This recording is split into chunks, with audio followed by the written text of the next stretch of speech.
Hello, everyone, and welcome to the Linus Pauling Institute's first webcast of 2021. My name is Alexander Michels, and I'm a research associate at the Linus Pauling Institute, where I've been involved in vitamin C research for the last 20 years or so, and I will be your host for today's talk. We have an amazing turnout today for today's event. This is Vitamin C and Health New Frontiers. Registrations went off the charts as soon as this webcast was announced and has been increasing steadily every day. I think the last numbers we have is more than 1,200 people are registered for this webcast. And I can see down below that more people are filing in at the moment as I'm talking. So I'll give everybody a moment to get in. But I think this is just a testament to how amazing vitamin C research is and how much people really want to know about this molecule. So big welcome to everyone. I'm glad you made it out here this Saturday to hear about the latest in vitamin C research. This virtual format's great for us because we can reach so many people around the world who just want to know what we have to say and hear from our speakers. We have 4 vitamin C experts with us today that are going to just be answering your questions for the most part.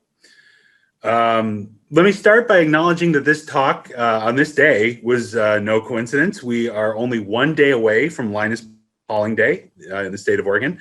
February 28th, 2021 will be the 120th anniversary of Linus Pauling's birthday in Portland, Oregon. The namesake behind the institution and his mission for helping everyone everywhere achieve optimum health. So in honor of Dr. Pauling's work with vitamin C, we've pulled together vitamin C experts to give an update on the latest research on this amazing molecule, as I said. But before I start introducing the speakers, I'd like to start by introducing our director of the Linus Pauling Institute, Dr. Emily Ho, whose camera is on with me right here. This is Dr. Ho's first Linus Pauling Day as director, but she's definitely been at the Institute through many a Linus Pauling Day before this. I think, Emily, you gave a talk for our Linus Pauling Day event last year, if I remember correctly, and that was great. So without further ado, I'll just let Emily take over and give us some perspective on today's event. Well, welcome everybody to the Linus Pauling Institute's annual Linus Pauling Day. Again, my name is Emily Ho, and I'm the current director of the Linus Pauling Institute. And as Alex mentioned, this is my first Linus Pauling Day, and we are doing things a little bit differently. We are the day before Linus's birthday, and we're doing things remotely. But as was already mentioned, I'm really thrilled that we're able to reach so many of you with this important message and this important information. And really help share with you the inspiration of Dr. Linus Pauling, who's one of OSU's most famous alumni. He's won 2 unshared Nobel Prizes, one in chemistry and one in peace. Pauling didn't win his Nobel Prizes for his work in vitamin C, but he certainly has had a huge and lasting impact on how the world views vitamin C and its impact on health. So as I mentioned, Linus Pauling really was a true innovator and not afraid to go against the norms, and very early on began to research how high doses of vitamin C had dramatic effects on human health. In 1970, he published The Vitamin C and the Common Cold, and then updated it in 1976, where he published this Vitamin C, the Common Cold, and the Flu. Pauling is well known for coining the term orthomolecular medicine, and to summarize, that concept really talks about the right molecule in the right concentration in the right place in the body. And vitamin C is one of a perfect example of this concept. In the mid to late 70s, working with a surgeon in Scotland, Ewan Cameron, Pauling really envisioned new potentials for vitamin C to treat a whole host of different diseases and maladies, including cancer, skin disease, schizophrenia, common cold, and infections. And we're going to talk a little bit more about some modern updates with you today. So later on in 1986, his New York Times bestseller, How to Live Longer and Feel Better, was first published. That really helps outline Pauling's concepts of taking vitamins and minerals and how they are key to preventing disease and live a long life. This work really helped revolutionize the way that many of us think about nutrition and health. And again, we're going to bring you more of these updates of these concepts with our international panel of experts who will be introduced to you shortly. So Linus Pauling was born in Portland, Oregon on February 28th, 1901. So again, tomorrow he would have been 120 years old. He went to the Oregon Agriculture, which is now known as Oregon State University, where he met his wife, Ava Helling. After his death in 1994, Oregon's governor, who at the time, Barbara Roberts, recognized his remarkable achievements and named February 28th the first ever Linus Pauling Day. And today at the Institute, we celebrate this every year, as we are doing today. It's also the 25th anniversary of the LPI at OSU. So there's lots to celebrate. But in today's celebration specifically, we're going to honor the spirit of Linus Pauling, his spirit of innovation, and his love for vitamin C by bringing you some of the world's experts on vitamin C and health.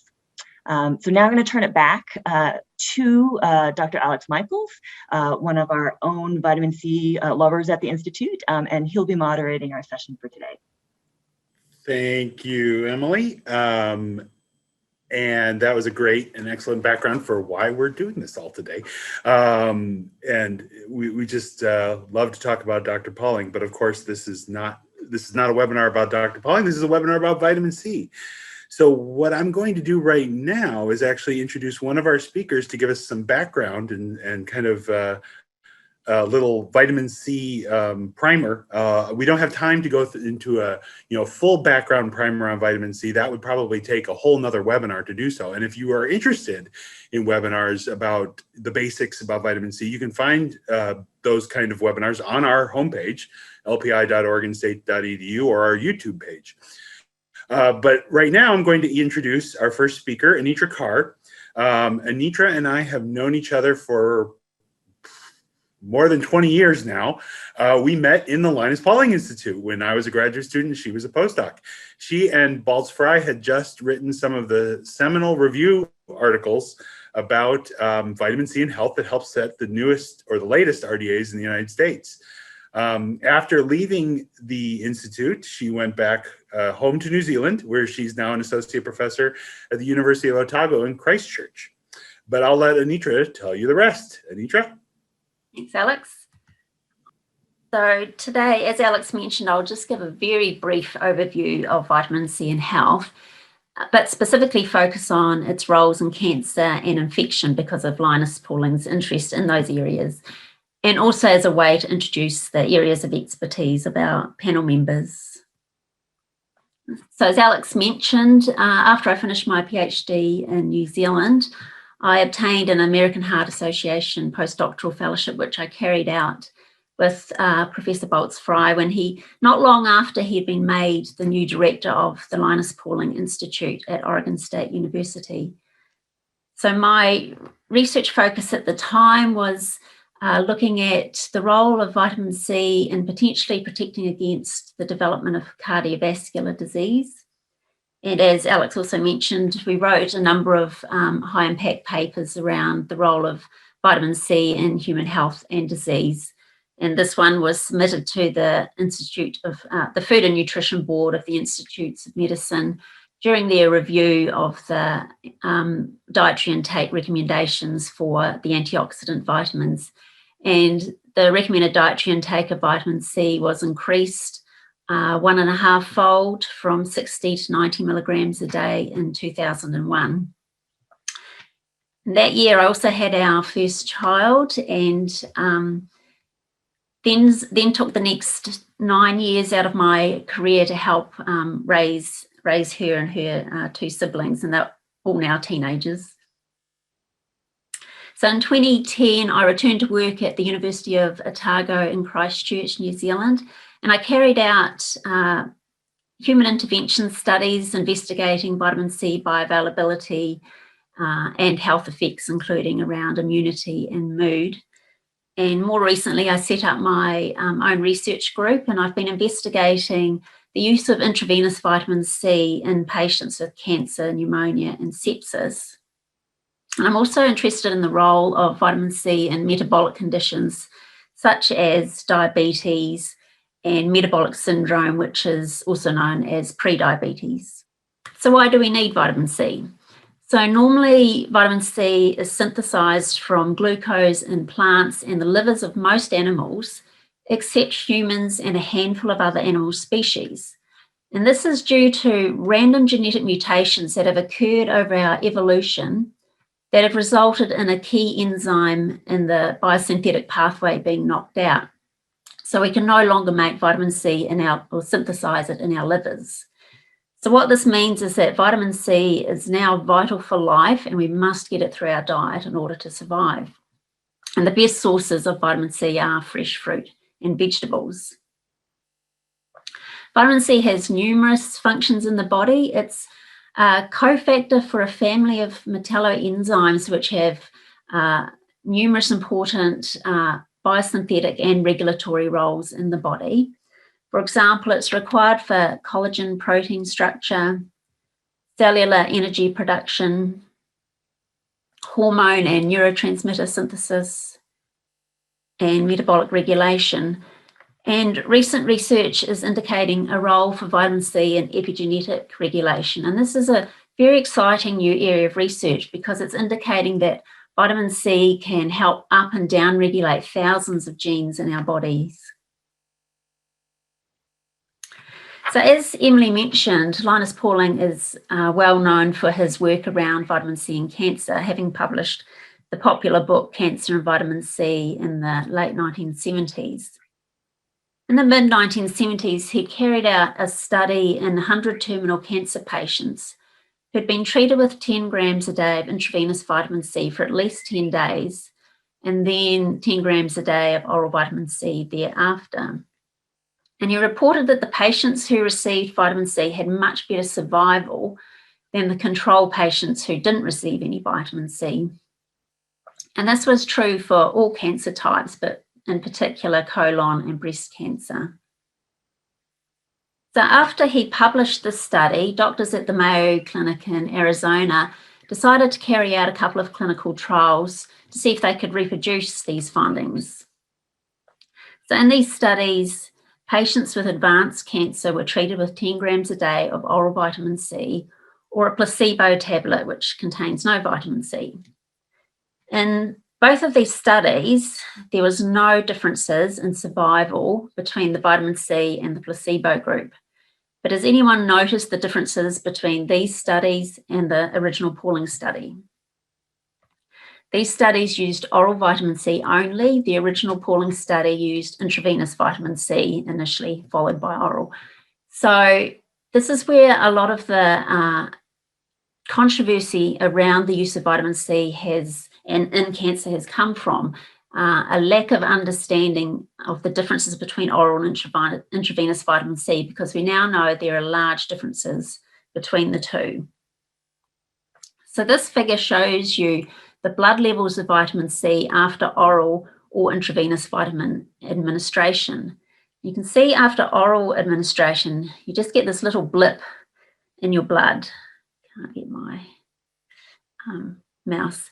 Whereas intravenous vitamin C bypasses the regulated intestinal uptake of oral vitamin C, which means you can get much higher blood levels following intravenous administration. However, you can see that this high peak is still quite transient, and that's because vitamin C is water soluble, and so any excess that the body doesn't need is excreted quite rapidly by the kidneys. So it has a half-life in blood of only less than 2 hours. Anyway, to put this into perspective, an infusion bag of vitamin C, which typically contains about 70 grams of vitamin C for patients with cancer these days, is equivalent to 1,000 oranges, and that's why it needs to be administered intravenously. High-dose intravenous vitamin C is likely required or facilitates penetration of the vitamin into the core of solid tumours. So we've recently shown that the core of colorectal tumours is very low in vitamin C, as you can see by this red area here. Following intravenous vitamin C administration to these patients, you can see much higher levels of vitamin C in the tumour, and this likely facilitates its anti-cancer activities. Other research has shown that people who have higher vitamin C levels in their tumours have much better survival than people who have low levels of vitamin C in their tumours. And this data here is from patients with breast cancer, but similar trends are also observed with patients with colorectal cancer. So Jenny Driscoll, who's on our panel, has had many years' experience administering intravenous vitamin C to patients with cancer, and she's also been involved with a number of clinical trials, so she'll be able to answer many of your questions around these areas. So what is the connection between vitamin C and respiratory infection? It turns out that serious respiratory infections such as pneumonia are a major complication of the vitamin C deficiency disease scurvy, and pneumonia is one of the major causes of death for people with scurvy. So this indicates a strong link between vitamin C insufficiency and infection. And we now know that vitamin C has numerous roles that support healthy immune function, including improving the ability of white blood cells to eliminate pathogens from the body. Once again, it was Linus Pauling who stimulated an interest in the use of vitamin C for respiratory infections.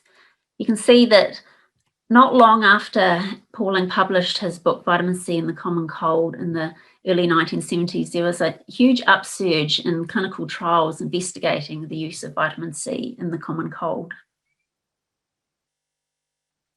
This figure shows vitamin C levels in patients with severe infections such as pneumonia and sepsis, shown in the orange here. You can see their vitamin C levels are much lower than community dwelling cohorts, which are shown in the green bars. And if the patients go on to develop severe sepsis and end up in the intensive care unit, their levels are the lowest of all, with many in the deficiency range. Critically ill patients also have much higher requirements for vitamin C than the general population. So normally 300 milligrams a day of vitamin C would be more than enough to saturate the blood of a healthy person. However, 10 times this amount, or 3 grams a day, is required to saturate the blood of critically ill people. And this is equivalent to 40 oranges a day. And so this is why intravenous route is often chosen for these patients as well. So what about vitamin C and COVID? So the World Health Organization has highlighted vitamin C as a potential adjunctive therapy with biologic plausibility for the patients with severe COVID-19. So sepsis is a major complication of severe COVID, and this recent clinical trial carried out by Dr. Fowler has shown that septic patients who receive intravenous vitamin C have significantly decreased mortality compared to the patients who receive placebo. And he can talk more about this trial in a minute. Another recent trial carried out in Wuhan, China, in patients with severe COVID has shown that the patients in the high-dose intravenous vitamin C group also had significantly lower mortality than those in the placebo group. And there are now numerous trials running up and running around the world investigating vitamin C use for COVID-19. And Dr. Fowler is an experienced intensive care physician, and he'll be able to answer any questions you have about administration of intravenous vitamin C to patients with sepsis and COVID-19. So with respect to prevention of disease, you can see from this figure that there are a number of diseases that can be partially or almost fully avoided by healthy diet and lifestyle. These include colon cancer, stroke, coronary heart disease, type 2 diabetes. And this is why the US government now recommends that half your plate should be fruit and vegetables, And this is because they contain numerous healthy nutrients such as vitamin C. With regard to vitamin C and diabetes, we found that people with both pre-diabetes and diabetes, a much higher proportion of them have inadequate vitamin C status, which is shown by these yellow, orange, and red bars. And this was despite them having a similar dietary intake of the vitamin as the healthy controls. So what this means is that the elevated oxidative stress and inflammation that's observed in diabetes is depleting the vitamin C levels in these people. And we know that diabetes is a major risk factor for cardiovascular disease. And there have been a number of large epidemiological studies that have shown that higher levels of vitamin C are associated with lower mortality from cardiovascular disease. And this figure just shows data from a large study of 20,000 British adults. The people who had the highest levels of vitamin C in their blood, shown here, had a 60% decreased risk of mortality from cardiovascular disease compared to the people who had the lowest levels of vitamin C in their blood. Now, this trend could just indicate vitamin C is acting as a marker for a healthy diet, but it does also have a lot of functions that help support healthy cardiovascular functioning. And Meret Traber has recently published a review around the roles of vitamin C and E in metabolic syndrome, which is a major risk factor for both diabetes and cardiovascular disease. So she'll be able to answer any questions you may have around this. And now I'm going to hand back to Alex, who will introduce the speakers in more detail. Thanks, Alex. Thank you, Anitra, for that background. Actually, I'm going to try to do this quickly so we can actually get to the questions.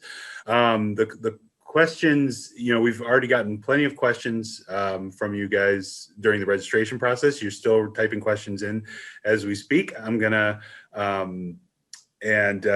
but if you haven't seen the question and answer button, you look below and it's Q&A and you can type your question in there, and we are monitoring that during the talk. But I'm going to ask the rest of the speakers to turn on their cameras for the moment. And then I'm going to let each one of them talk about their work for just a brief second before we get to the questions, starting with Dr. Jeannie Driscoll,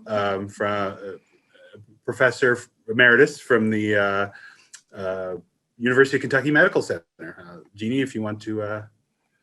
Yes. Well, I'd like to thank the Linus Pauling Institute and the webinar planners for including me in this seminal gathering. I mean, it's really, really wonderful. But I'd like to give a special shout out to Dr. Emily Ho and Dr. Alex Michels for putting together this gathering. You've done a wonderful job with this.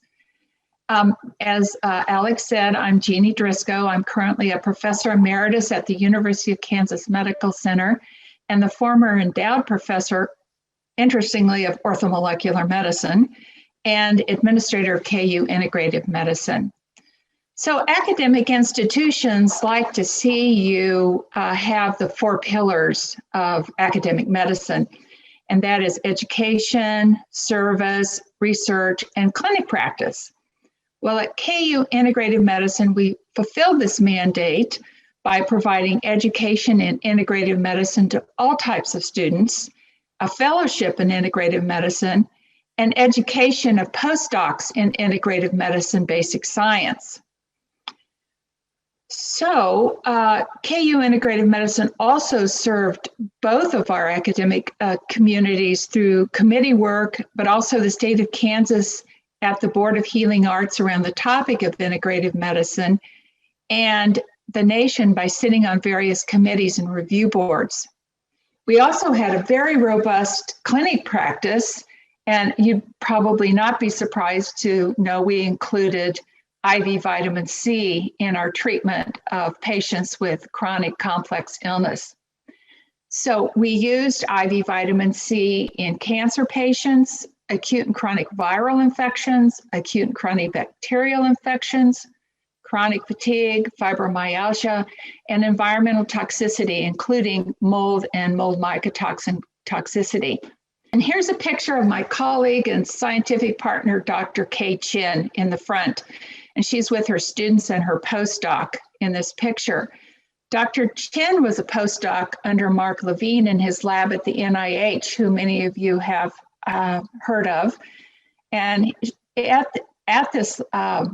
during her time as a postdoc, she conducted basic science research in high-dose IV vitamin C.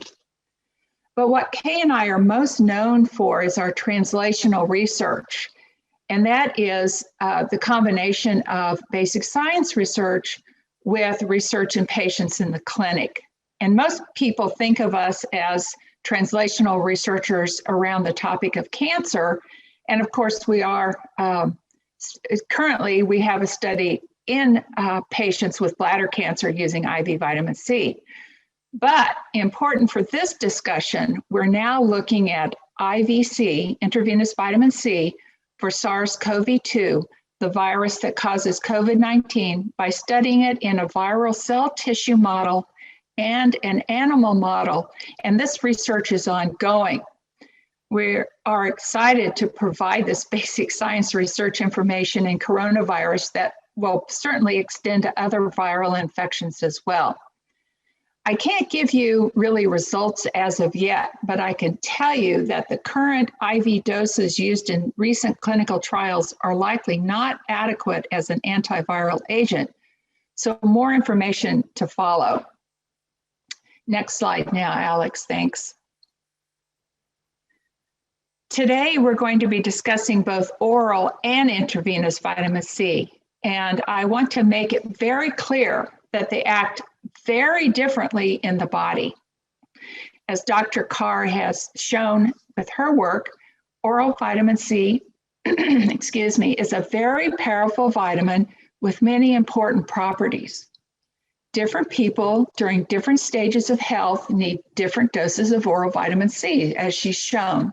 Healthy adults on the left with a good diet are in the green zone, requiring only minimal supplementation of vitamin C. But with aging, illness, and/or poor diets, our requirements for oral vitamin C increase, as I well know as now moving into my retirement phase. We then come to the primary divide, that red bolt down the middle. And that's when we cross over from oral vitamin C to intravenous vitamin C. This is a big divide, and no amount of oral vitamin C can be given to be equivalent to intravenous vitamin C. Oral vitamin C gives us blood levels in the micromolar ranges, while intravenous vitamin C gives us blood levels in the millimolar ranges. This is a 1,000-fold greater concentration in the blood. It's like trying to jump from one side of the Grand Canyon to the other, for example. It's impossible. So something happens when vitamin C is given in the vein, and it bypasses the gut absorption, as Dr. Carr showed you.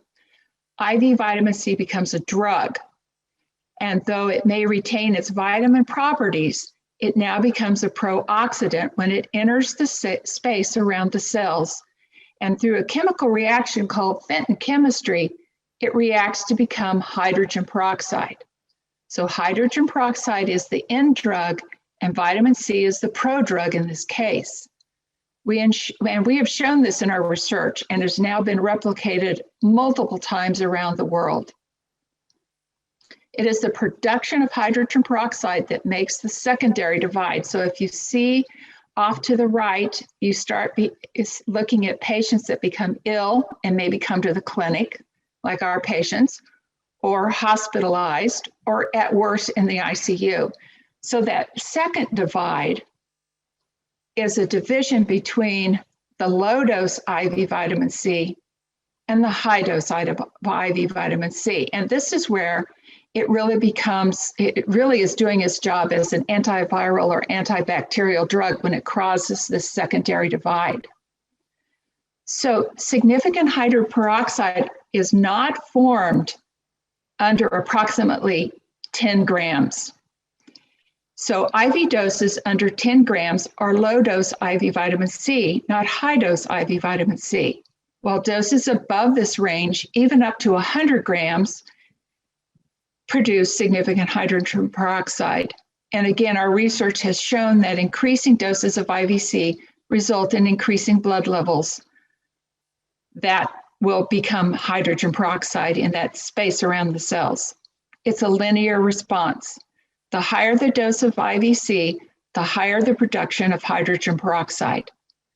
And I guess an analogy would be to think of it like vancomycin antibiotic. So let's say you need to give a gram of vancomycin every 8 hours for methicillin-resistant Staph aureus or MRSA. If you only give 1 milligram, for example, you will not be able to get an adequate blood level to fight MRSA. This doesn't mean that the vancomycin is an ineffective antibiotic. It only means that the wrong dose was given. Therefore, you can think of IV vitamin C in the same way. The dose is critical, and it has to be given on that right side of the secondary divide, or it is an ineffective anti-infective agent. We have also shown in our research that the infusion rate is critical, and it should be given at 0.5 to 1 gram per minute. That means a 50-gram dose could be given over 1 to 2 hours. And we also have shown in our research this is very safe, given the fact that a patient has a normal G6PD enzyme, adequate kidney function, and no history of oxalate kidney stones.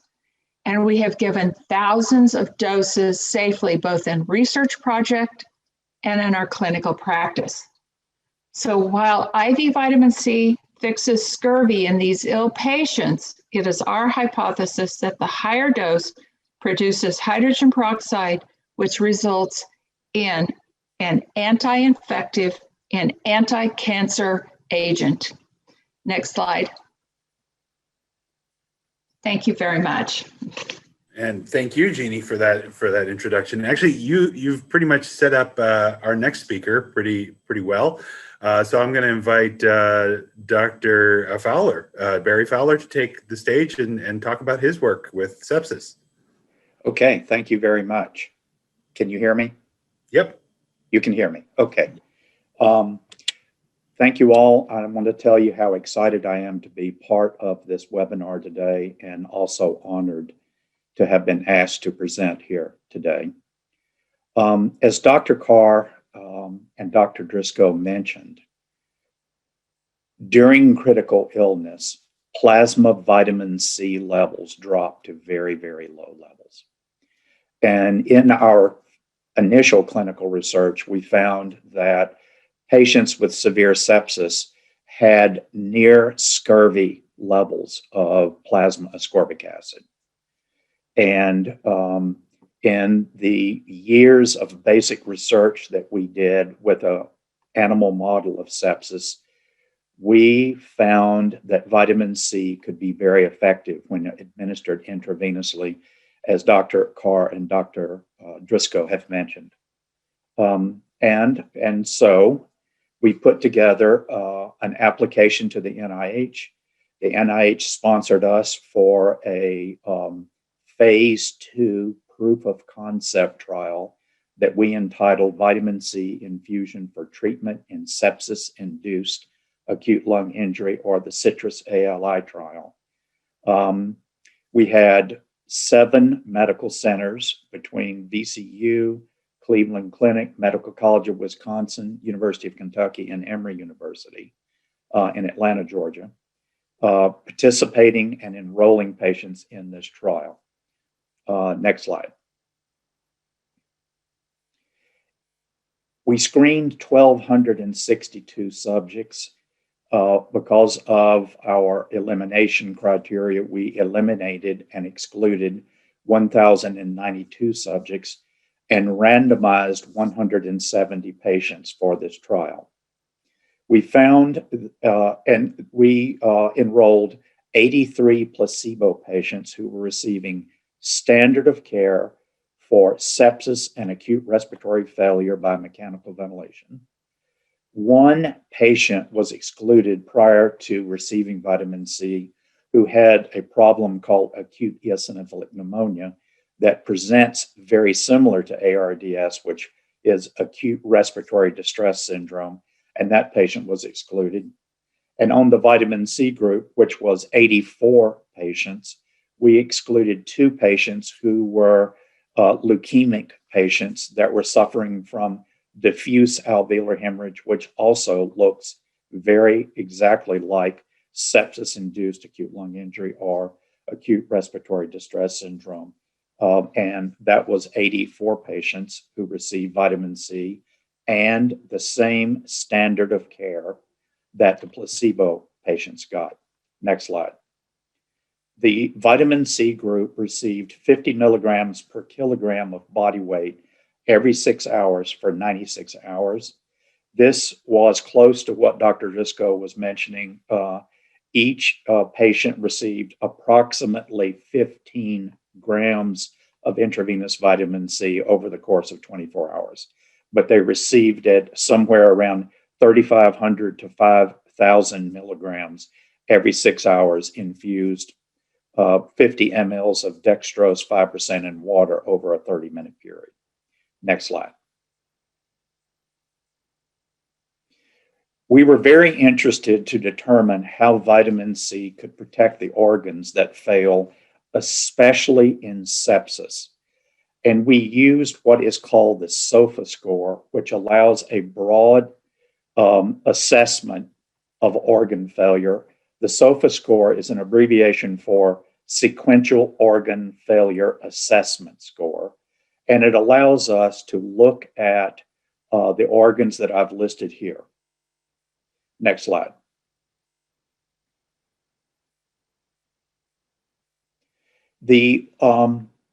Over the course of the 5 years that we were conducting this, we found that the clinicians who were caring for the ICU patients in the trial did not often order hepatic function studies. So we had to eliminate liver function in the trial. And so what we published was a modified SOFA score, which in the literature has been found to be legitimate, the modified SOFA score. Next slide. And as Dr. Carr mentioned, over the course of the time that we were infusing these patients, every 6 hours for 96 hours, if you look at the orange column on the left, the blue line represents the placebo patients. And over 96 hours, 19 placebo patients died versus only 4 patients who were receiving vitamin C died. And when we looked at the cross section between the patients who were placebo patients and the patients who received vitamin C, there was no difference in the male-female ratio or the age. Interestingly, however, if you look at what occurred after the vitamin C treatment, you saw the mortality that we were reducing over 96 hours in the vitamin C treatment group began to rise and essentially parallel that was gotten in the placebo. Next slide. And so in the placebo patients, we found that 46% of those patients, these were septic individuals who were in acute respiratory failure, had died, versus, next slide, only 30% of patients receiving vitamin C. And this was significant at 28 days. And you can see the level of significance of P equals 0.01. The important thing to mention here, and Dr. Carr and Dr. Driscoll mentioned this, by giving patients who are critically ill 50 milligrams per kilogram of body weight every 6 hours, we took the plasma vitamin C levels as high as 5 or 6 millimolar, versus at the onset of the vitamin C treatment, which were patients that were approximately 18 micromolar. And so we were able to increase the vitamin C levels by over 6,000 micrograms per mil. Next slide. The important piece of this research, and what every critical care doctor has been anxious to find, is a therapy that can reduce mortality. And organ failure is directly related to mortality. And what you have in this graphic shows you that vitamin C effectively and significantly reduced organ failure of the sequential organ failure assessment score. Next slide. And we published this, as you can see below, in JAMA in 2020, and feel that it's important for clinicians around the world to consider this. We are now working with the Prevention and Early Treatment of Acute Lung Injury Network, the so-called PEDAL network, to perform a much larger trial using vitamin C in patients with sepsis. And has been mentioned by the previous two speakers. Vitamin C is being actively investigated around the world in patients with sepsis. And also, I might add, we at Virginia Commonwealth University are also conducting a randomized double-blind trial using the same dosage, the VCU protocol, we call it, in patients with COVID pneumonia. And that is ongoing, and we are enrolling as we speak at Virginia Commonwealth University. We now have over 140 COVID positive pneumonia patients in the hospital at Virginia Commonwealth University Medical Center. Thank you very much for inviting me to be part of this. Yeah, and when I heard about you enrolling COVID patients, I knew I had to get you on the panel, Dr. Fowler. Thank you for that intro, and I'm gonna quickly turn it over to Dr. Marette Traber, who's actually from the Linus Pauling Institute, and while her work doesn't always focus on vitamin C, she definitely has vitamin C peppered in there every once in a while. Marette? Thank you very much, Alex. It's a real pleasure to be on the stage with such illustrious vitamin C investigators. I want to emphasize that I'm so pleased to be named the Ava Helen Pauling Chair. And so this is a real honor for me to speak at a Linus Pauling Day. What I'd like to talk about is healthy people. And you might all be wondering, what is metabolic syndrome? Well, it is a disorder of healthy people who are, perhaps you've heard of obese, have hypertension, have hyperlipidemia, maybe even the beginnings of type 2 diabetes. It's a formula that says, well, maybe you are edging yourself into danger. And I'd like to emphasize this because if you think about all of those risk factors that are what are likely to make you more likely to have very severe reactions to COVID-19, it really speaks to diet is important not only for chronic disease, but also your immune function and your resistance to disease. And I was very taken with Dr. Driscoll's picture that the green to the red zone. And if you're over there in the green zone, does that really protect you? Are you prevented from getting sick? And if you look at chronic disease numbers, the answers are yes. Eating huge amounts and literally 5 to 9 servings of fruits and vegetables every day is what I, as a nutritionist, would like to encourage you to do. So what am I talking about metabolic syndrome for? Alex, if I could have the next slide. It turns out that my favorite vitamin, vitamin E, when it does its job protecting you from lipid peroxidation, it turns vitamin E into a radical. And you may remember that vitamin E is a fat-soluble vitamin. That fat-soluble vitamin sits in membranes, not where vitamin C is, but the radical pushes vitamin E out there into that aqueous phase where vitamin C is necessary to reduce it. So when you have an infection and increased oxidative damage, you are creating more creating more radicals that you need these two antioxidant vitamins to work hand in hand to protect you. And if we go to the next slide, what it turns out is metabolic syndrome probably is afflicting more than 35% of American adults. it increases the risk of life-threatening diseases. These are mostly chronic diseases, but I think we're going to probably see in the upcoming years that probably also increasing the risk of serious COVID.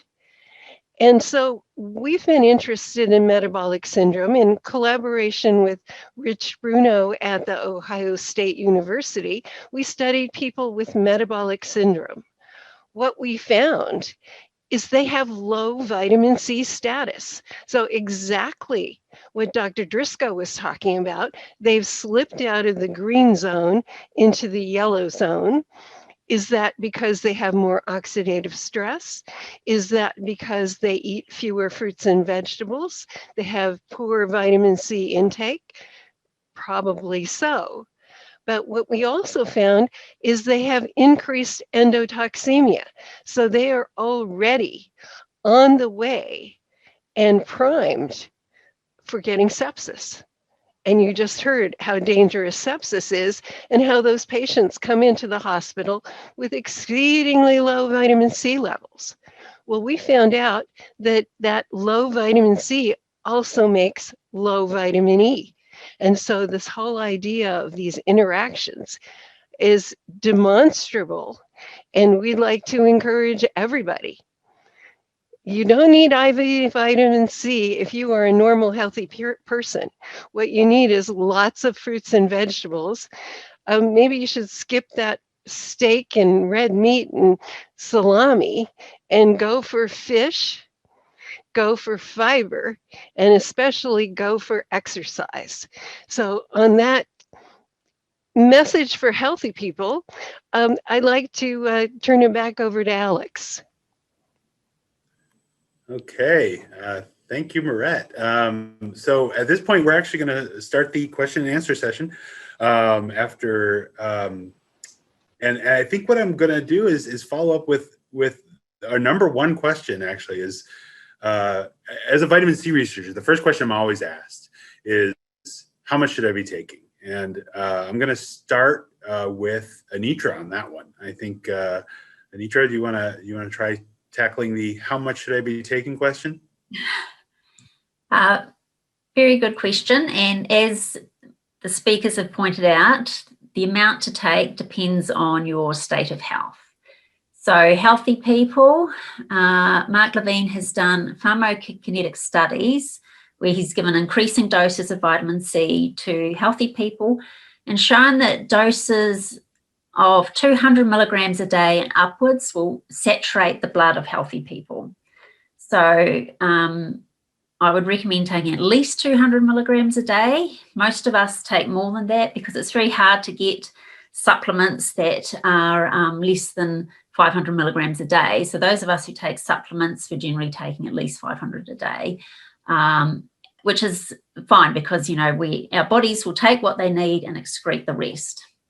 So at least 200 a day. You can get that from 5 to 9 servings of fruit and vegetables, as long as at least 1 or 2 of those are high vitamin C foods, because fruit and vegetables actually can have quite different levels of vitamin C in them.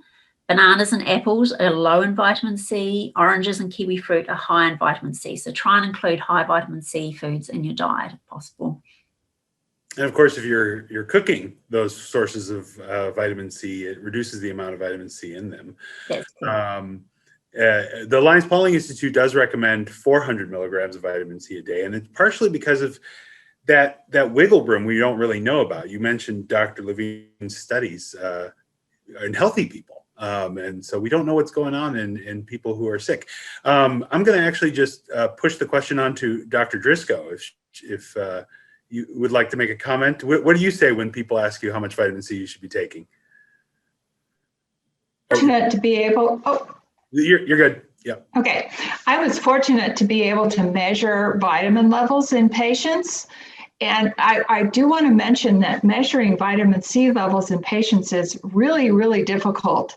If you have a doctor or a practitioner is going to measure your vitamin C level and they send you to the lab to do it, or they draw the blood in their clinic and send it over to the lab, it's probably not going to be done correctly.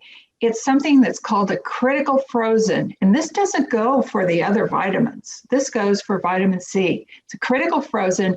As soon as you draw that sample, it has to be immediately processed because vitamin C degrades so quickly in liquids, in lab specimens, whatever. So it has to be measured immediately. So if we were able to measure vitamin C, we were able to give advice based on the patient's need. And again, as it's been clearly shown today, different people at different stages need different amounts. So personally, because I'm aging and I take a little bit more vitamin C, and I think the good recommendation is to go up to bowel tolerance. So whatever you can take without upsetting your GI tract is probably a good dose for you at that time. And of course, that changes day to day, illness to illness.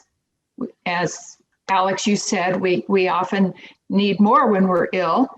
And so that's how I usually respond. It's fair. Dr. Fowler, do you have a standard answer when someone asks you how much vitamin C? Well, I always, and I think I have to agree with Anitra. I have a huge respiratory clinic, and I'm always dealing with infection, especially in people with underlying lung disease, especially during cold weather, even outside of the coronavirus. And so I always advise them to take 500 milligrams twice daily of a product called ester C. And ester C is formulated so that it does not upset your stomach.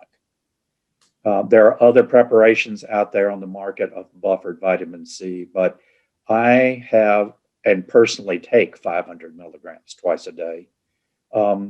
And as Jeannie just mentioned, we have measured vitamin C in our laboratory personnel. And exactly what she said, we take vitamin C immediately and plunge a little purple top tube into ice water.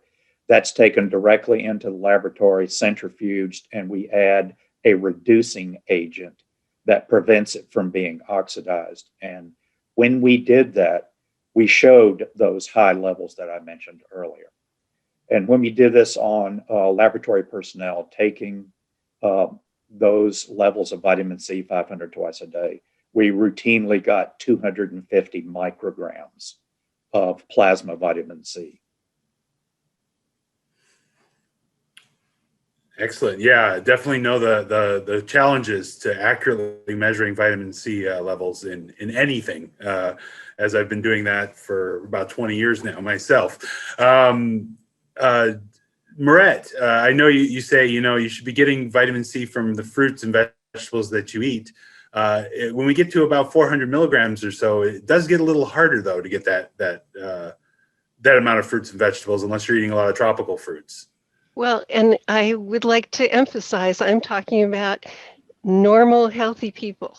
So we're talking about people who don't have current disease, who want to improve their health by improving their diet. And I think the idea of we're not that smart in nutrition yet. We're still waffling over saturated fat and cholesterol. And what is absolutely clear is you live longer if you eat the diet I'm talking about, lots of fruits and vegetables, fish, fiber. And for God's sakes, if exercise were a pill, we would be so rich, recommending taking 30 minutes of exercise every day. So being a COVID captive in my house, that's what I've done. And hey, I feel healthier because of it. And of course, there's so much more in fruits and vegetables than just vitamin C, as you mentioned. I mean, all the vitamins, all the minerals, fiber. So, if you're going to take supplemental vitamin C, just do it on top of all those fruits and vegetables. Okay, I'm going to switch topics slightly. Dr. Fowler mentioned it just a moment ago. Supplemental forms is something that we talk about a lot Ester C is, of course, one that's a little buffered, helps with stomach. But one we get a question about a lot is liposomal vitamin C. And so, if for anyone who doesn't know, liposomal is lipid encapsulated vitamin C, kind of lipid droplets with vitamin C in the center. And I'm going to start with Dr. Driscoll on this one. What do you think about liposomal C? Well, I have a very passionate answer about this because if you read some of the lab books, it'll tell you that you can take liposomal vitamin C and it'll be equivalent to getting IV vitamin C, and that is not accurate. Liposomal vitamin C perhaps is absorbed a bit better out of the GI tract and gives you a little bit better blood level than, let's say, a typical tablet of L-ascorbic acid of vitamin C, but it's still in the micromolar ranges. So it's that jumping over the one edge of the Grand Canyon to the next. You can't do it with liposomal vitamin C. It's a good form. It does increase your blood levels somewhat, but it's not the answer to replacing IV vitamin C. Perfectly fair. Dr. Carr, Anitra, you have a follow-up on that? Yes, I agree with Dr. Driscoll. There's not huge differences between the two forms. And I think the thing to remember is that the body, because we absolutely need vitamin C in our diet, our body is very well designed at taking vitamin C up from food or tablets, whatever the source, it will get the vitamin C that it needs.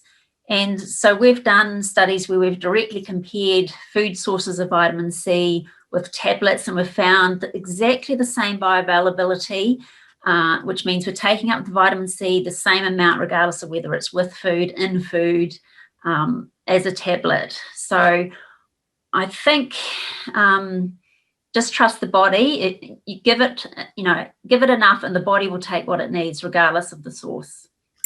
Yes, I totally remember your studies with the kiwi fruit studies. Those are great. I love those. So I'm going to just pause for a moment here. We're at the top of the hour. It's now noon.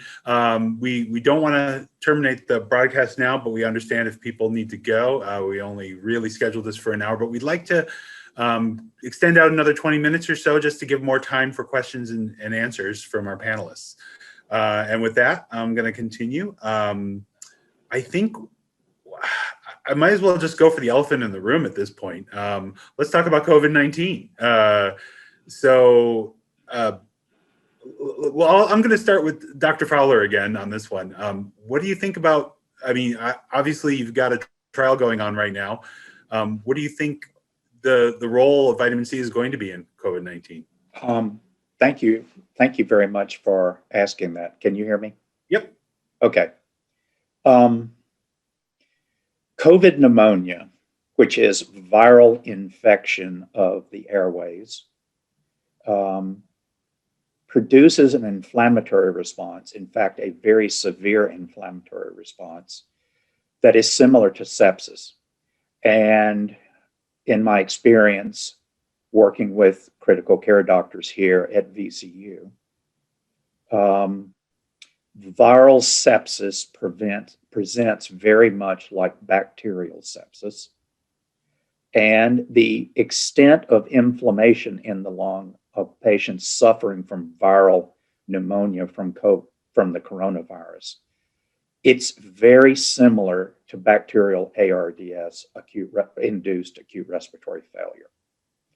And in our work, and I'm sure many of the panelists are familiar with the work we've done in the past 10 years, we showed that vitamin C very effectively, once you get these high blood levels, acts as an interventional anti-inflammatory drug. And in our studies of sepsis-induced ARDS, we showed that vitamin C is successful because, first of all, it lowers the explosion of cell-free DNA in the circulation, which is characteristic of acute inflammation. And the other thing we have shown is that vitamin C in these high plasma levels actually prevents vascular injury. And that is what is happening in COVID pneumonia, is intense vascular injury of the lung. And by giving high doses of vitamin C, we have shown that it's anti-inflammatory in bacterial sepsis. And we have some sneaking suspicion that patients that are getting vitamin C in our trial, even though we're blinded, we have, interestingly, some patients who are recovering quickly and other patients who are going on to die.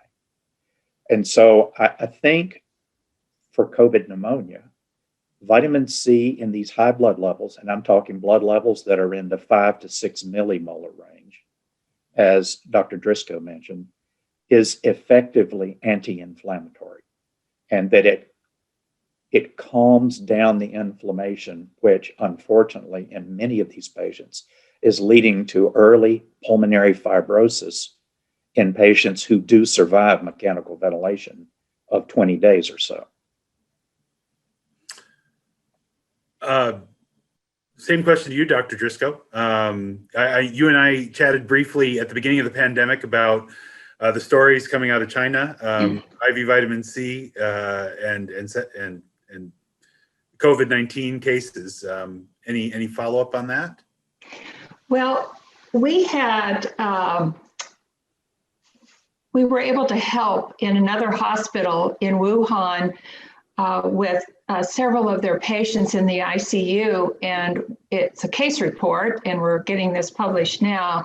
But when these patients were severely infected and not expected to survive, and when we used intravenous vitamin C at doses between 25 and 50 grams infused over a very short period of time, as I mentioned, maybe an hour, excuse me, the patients actually survived and were able to be discharged. So that intrigued us significantly. And when we heard Dr. Zhang's reports about his trial, that he treated patients with higher doses as well, we decided that what we needed now were the viral cell tissue work and the animal studies. So that's why we got funding to start those studies, and they're underway now.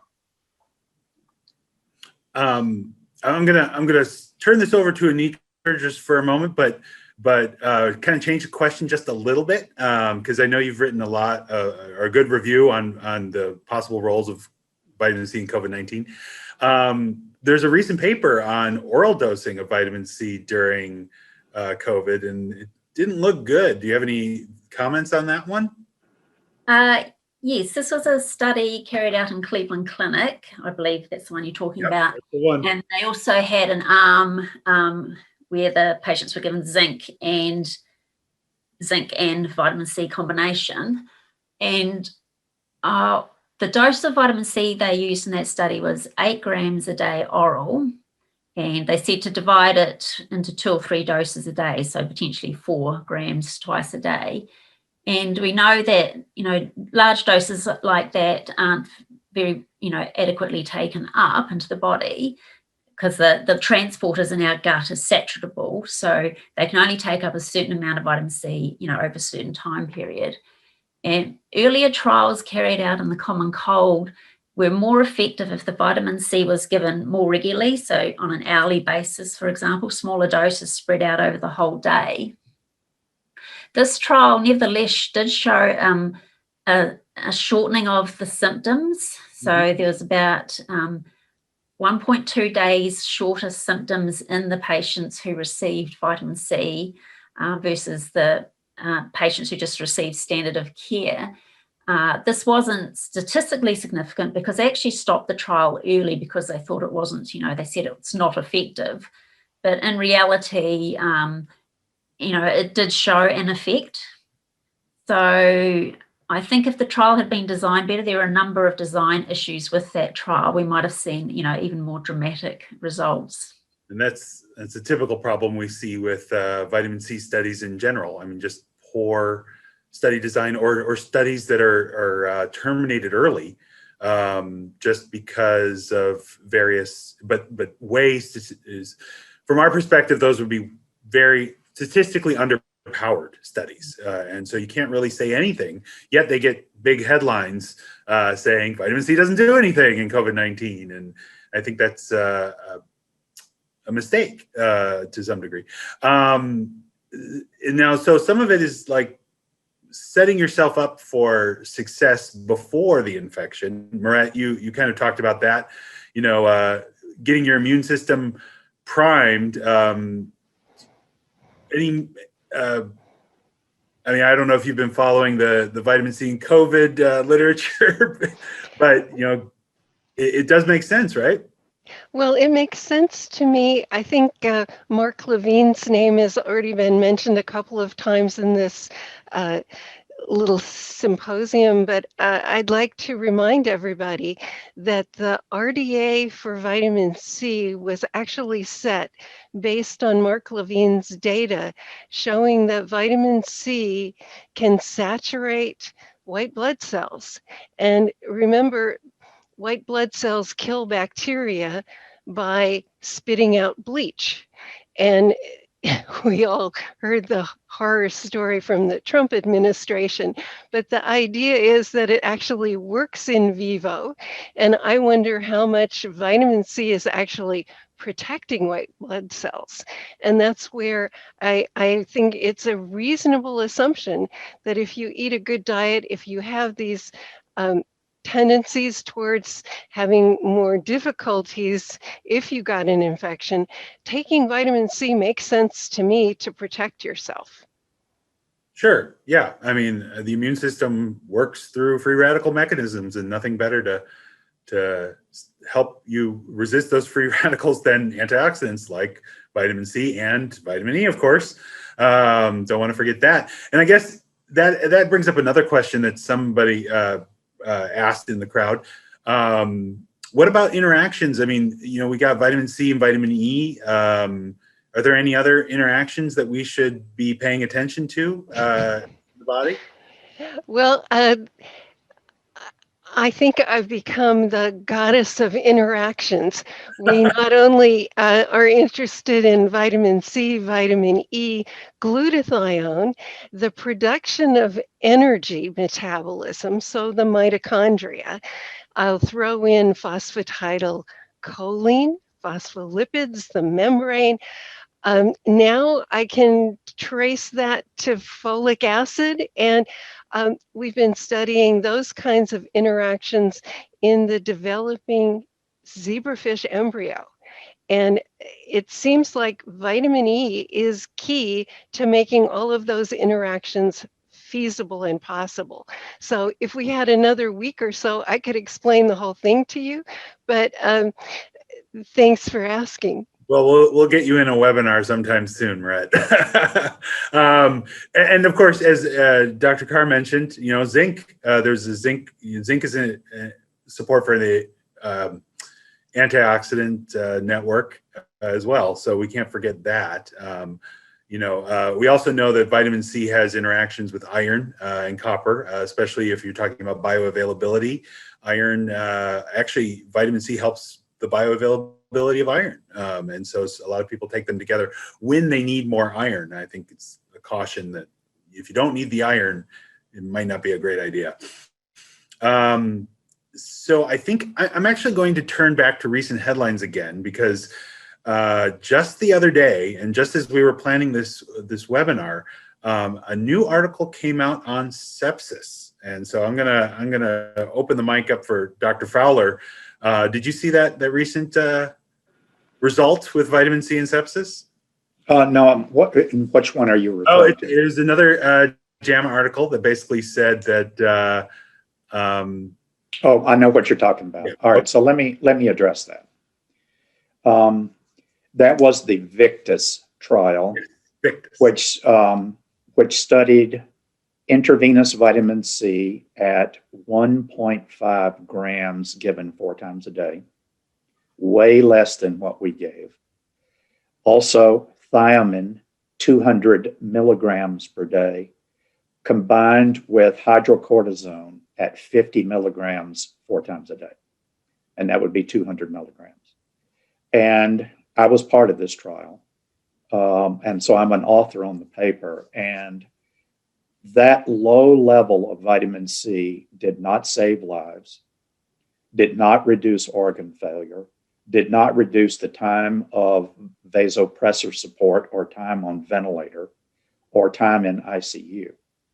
And there was some criticism because the trial was privately funded. And after 500 patients had been enrolled, the funder pulled support that had been targeting 2,000 patients. And so some of the argument was that statistically, we didn't see our outcomes because we weren't able to enroll the number of patients. But I think what we have learned today in this conversation, when you're treating critically ill patients, all of the biological reactions that are so revved up that are injuring organs, it can't be treated by 1.5 grams of vitamin C. It has to be treated with large doses, and it probably starts at about 15 grams intravenously. And Dr. Driscoll has much more experience in giving higher doses of intravenous vitamin C. And I think that's where studying sepsis needs to go. The study that I mentioned that's probably coming up within the next year on the PEDAL network will use the VCU protocol for giving vitamin C. It's good to know. Dose matters. Dr. Driscoll, I see you nodding your head. Let's get your take on this. I mean, definitely dose matters when it comes to sepsis, but also cancer. Yes, absolutely. And I think probably what people need to understand in all of this is that there really is not a negative effect that occurs at these higher doses. We've done a pharmacokinetic study with increasing doses of intravenous vitamin C that we were getting ready for publication. And we started at 1 gram to 100 grams IV in healthy patients. And then we studied 25, 50, 75, and 100 grams in cancer patients no longer getting therapy. And what we found was there isn't a maximal tolerated dose. 100 grams was well tolerated and it still had an effect. So likely we could even go higher. And we saw no organ damage. We saw there's often a medical myth, is what I call it, that there's increased bleeding with these high doses of IV vitamin C. There was no change in bleeding factors, and we measured 3 or 4 different bleeding factors, no change, no bleeding. There was not kidney damage. The kidney function remained normal from baseline to the following day, and some of those patients came back for 4 repeated doses a week apart to confirm what we found. So there's no injury to the red blood cell, and the calcium levels may have shifted a little bit at the high. What happens is with the higher doses of IV vitamin C, when you even put it in plain water, it has what's called a high osmolality. It's like a salt water, too salty water, for example. And at those high osmolar doses, we found there was a little bit of calcium shift, but not significant calcium drop. So that's another medical myth that's been out there, that you can't give high dose IV vitamin C without putting calcium in the bag. Well, that's not accurate. So there's a lot of misunderstanding and misuse of IV vitamin C, and some of the people that are not giving the proper doses, as Dr. Fowler mentioned, are poisoning our research agenda, is essentially. So before you mentioned, you were screening for kidney stone, people with kidney stone problems before giving IV. How and a lot of people have asked, how real is this kidney stone risk? It's only in people. And so what I want to back up, we screen patients for this pharmacokinetic study with a 24-hour urine to look for oxalate production in the urine. And those patients that had very high oxalate levels that were excluded from our trial had oxalate kidney stones. So we never, in our clinic practice, ever gave IV vitamin C to anyone that had a history of oxalate kidney stones. And if a patient didn't know what kind of stone they had, we erred on the side of caution. Sure. I'll throw that to Dr. Carr. Actually, when it comes to oral vitamin C, is that a concern that most people should have? I mean, if they haven't had a history of kidney stone formation. No, I personally don't think it's a concern. And I haven't done oral vitamin C research, but Dr. Carr has, but it would be like eating your fruits and vegetables. And there may be some people, there's many reasons why kidney stones form, but the oral vitamin C would be no different than eating a healthy plate full of fruits and vegetables. And there's another thing I want to mention. I'm sorry, I have to say this. Recently in the literature, there was a paper by Dr. Merrick, who really run the Victus trial and was using the 1.5 gram IV dose. I'd like to say that he's mentioned that you don't need to check G6PD enzyme. He has that in the literature. And the G6PD enzyme, maybe at 1 gram dose, is not an important enzyme to check. But as you get higher in your doses of vitamin C in the vein, if you don't have that G6PD enzyme, you're going to have a risk of breaking down red blood cells. And I have seen this. I have actually helped several boards of healing art look at patients that have had massive hemolysis, lost blood because they had G6PD deficiency and got high dose IV vitamin C. So it has to be checked before a high dose IV vitamin C is given. So I'll be quiet now. Yes, definitely. Anyone who's giving you intravenous vitamin C should be screening you for risks before doing this. I mean, you don't trust a medical practitioner who doesn't do the screenings. But Anitra, I'll throw the question to you about safety. When it comes to oral, do people have to be concerned? I don't believe so. If you have healthy kidney function, there should be no issues regardless of your oral intake. I haven't heard of any issues with oral. It's mostly just the high dose intravenous if you already have a pre-existing risk. Yeah, I mean, there were a few papers that looked at, but they were kind of weak. There's a lot of these are just association papers. So they look at someone's vitamin C intake and look at their later kidney function, later oxalate stone function, and see an association. This does not prove a cause and effect. There's so many other factors that can increase someone's risk for these stones, such as dehydration. Dietary intake, you can get it from other foods and vegetables, cause high oxalate as well. It's not just vitamin C breakdown. So as you say, those papers are very weak, but they are the ones that are picked up by the media and the doctors, unfortunately. And my last question, unfortunately, we're running out of time. So many questions, not enough time to answer them all.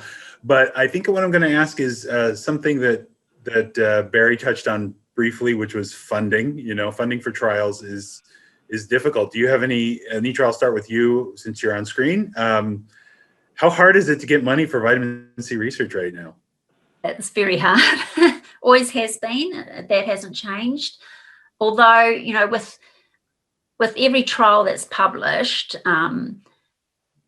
this helps our argument for doing, vitamin C research. In the past, there's been a lot of misunderstanding around the importance of vitamin C and its roles and functions in the body, but all the recent research showing these new mechanisms that are acting in the body, the epigenetic mechanisms, the regulation of gene transcription, this is all pointing towards mechanistic rationales for how vitamin C can work in different diseases. And so we can target our trials better based on all the information that we're gathering. Every study is a piece in the puzzle, but it is still extremely difficult because still on a lot of these funding committees sit doctors who haven't learned about vitamin C in their medical training and don't understand its functions or its importance.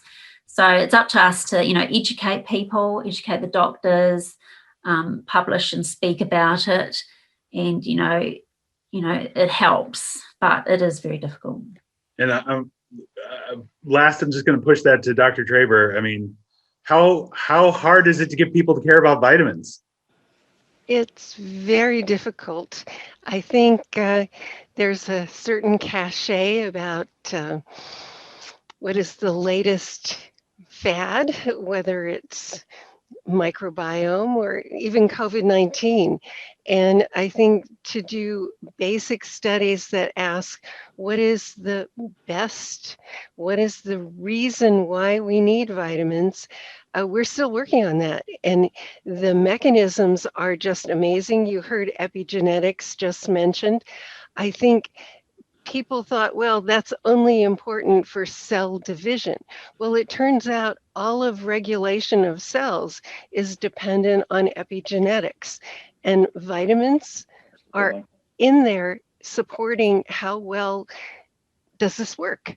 And to not be able to get funding because somebody says, oh, we already know everything we need to know, and nobody is deficient in vitamin E or vitamin C or even zinc. So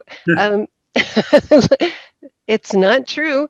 Yep. And I'm worried about everybody's health. So I'll stop there and agree. I think we're going to have to stop there too. So I'm going to actually thank every speaker for everything you've said and all the questions that you've answered. This has been a great talk. I wish we could go on for another hour. But now I'm going to bring on Dr. Ho one last time to close this out. Great, thank you. A huge thank you to our expert panel, Dr. Carr, Driscoll, Fowler, Dr. Traber, and our moderator, Dr. Michels. A big thank you also goes out to the OSU Foundation, Andrew Norwood, and OSU Media Services, Nancy Shanks and Eric, who have been helping us on the back end. Again, thank you for all of you as well. Your passion for health is really apparent, and trying to help answer your questions is something what the LPI is really all about. I know we weren't able to get to all the questions. We're still learning how to interact in this virtual world, but please reach out to our email for more questions, and we'll send out some communications around recording of this and additional venues to be able to answer your questions.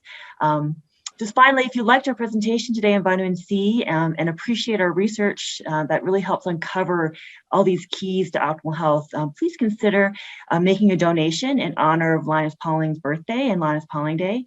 The links are here for you as well. We really appreciate your support in any way that you can, even if it's just, we just want to hear from you and reach out to you as well. So have a great weekend, and remember to eat your fruits and vegetables and think about vitamin C.